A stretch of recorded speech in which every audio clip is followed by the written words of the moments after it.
প্রভু, আপনিই আমার জ্যোতি এবং আমার পরিত্রাতা। আমি কাউকেই ভয় পাব না। প্রভুই আমার জীবনের সুরক্ষা স্থান। তাই কোনো লোককেই আমি ভয় পাব না।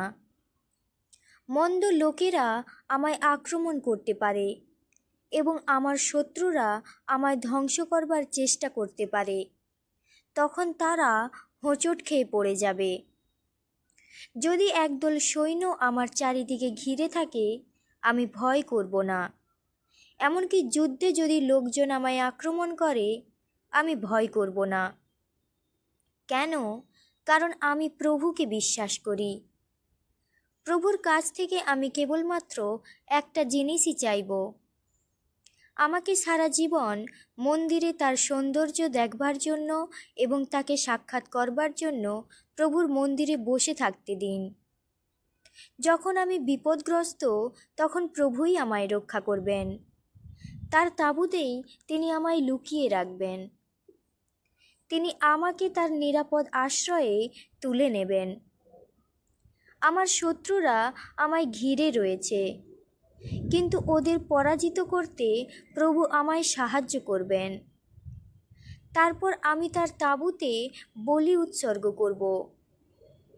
আনন্দধ্বনি করে আমি উৎসর্গ নিবেদন করব। প্রভুর সম্মানে আমি গান বাজনা করব। প্রভু, আমার কথা শুনুন, আমায় উত্তর দিন, আমার প্রতি সদয় হন। প্রভু, আমি আপনার সঙ্গে কথা বলতে চাই। আমার অন্তর থেকে আমি আপনার সঙ্গে কথা বলতে চাই।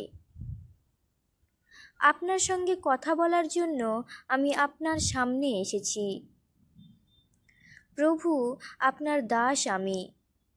আমার দিক থেকে আপনি মুখ ফিরিয়ে নেবেন না। আমায় সাহায্য করুন, আমায় সরিয়ে দেবেন না, আমায় ফেলে চলে যাবেন না। ঈশ্বর আমার, আপনিই আমার পরিত্রাতা।